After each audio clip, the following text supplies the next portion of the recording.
Bonjour à tous et bienvenue à la leçon numéro 13. Aujourd'hui, ma camarade Diana Gaona et moi, José Carrillo, on va vous parler des adjectifs démonstratifs et des différents types de logements qu'il y a en France. On commence avec les adjectifs démonstratifs.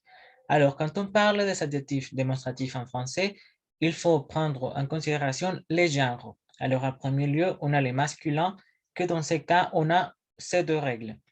La première, ce plus consonante. Alors, par exemple, ce miroir est petit. Ce canapé est très confortable. Alors ici, comme miroir, c'est un nom masculin et singulier, on utilise ce. Alors, este espejo es pequeño. Et de la même façon, ici, canapé, sofá. Mais si le nom commence par voyelle ou H muet, il faut utiliser C avec T. Alors ici, cet escalier est très raide. Esta escalera es muy empinada. Ou cet évier est nouveau. Este lavaplatos es nuevo. Alors ici, par exemple, escalier et évier commencent par E.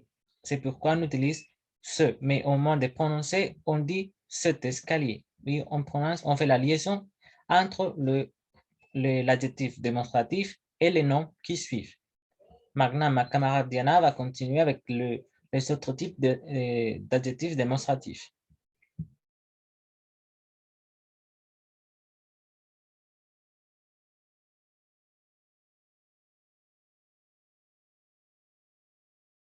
Bon, en deuxième lieu, on a le féminin, oui. Donc, dans ce cas, on doit utiliser cette. Pourquoi? Parce que nous parlons, oui, des noms au féminin. Comme par exemple, fenêtre. Donc, comme fenêtre est un nom au féminin, oui. Donc, on doit utiliser cette. Donc, on dit cette fenêtre est grande. Esta ventana es grande. Ou on peut dire cette table est marron. Esta mesa es marron. Donc, ici, on doit tenir compte les genres et des noms, oui. En troisième lieu, on a le pluriel.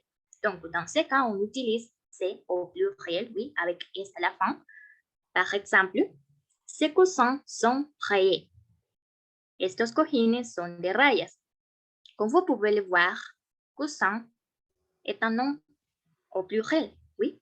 Donc, pour cette raison, on utilise c'est au pluriel. Attention à la prononciation pour faire la différence entre ce au masculin et au singulier, oui, et c'est au pluriel. N'oubliez pas qu'on utilise c'est au pluriel avec nom au féminin ou masculin.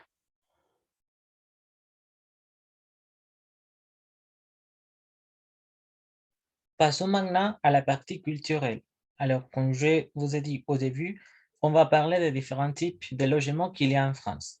Alors, on commence par la maison. Alors, une maison est un bâtiment de taille moyenne destiné à l'habitation d'une famille, voire de plusieurs, sans être considéré comme un immeuble collectif. Alors, dans l'image, vous pouvez regarder une maison d'un village en France.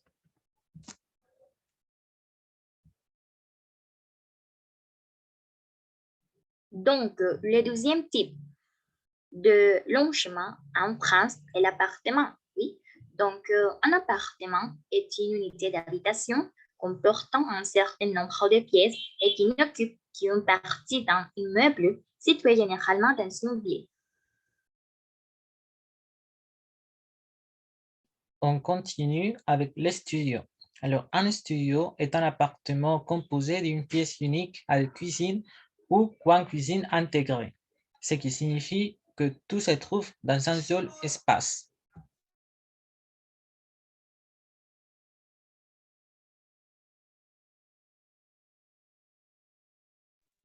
Bien. Le troisième type de logement en France est l'immeuble. Donc, l'immeuble est un bâtiment à plusieurs étages que l'on trouve surtout dans les villes.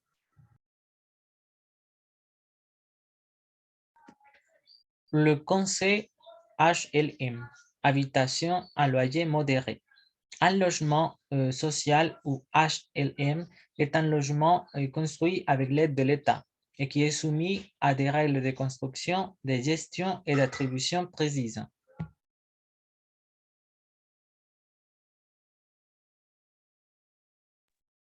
Maintenant, on continue avec le château. Donc, le château est un bâtiment militaire conçu pour la défense. Dans les images, vous pouvez voir le château de la Loire. Donc, il regroupe un ensemble de châteaux situés sur les cours moyens et bas de la rivière de la Loire, en France centrale. On commence avec les plus beaux châteaux de la Loire, le château de Chambord, symbole de la Renaissance française à travers le monde. Il est composé de 40 pièces, 77 escaliers et 1282 cheminées.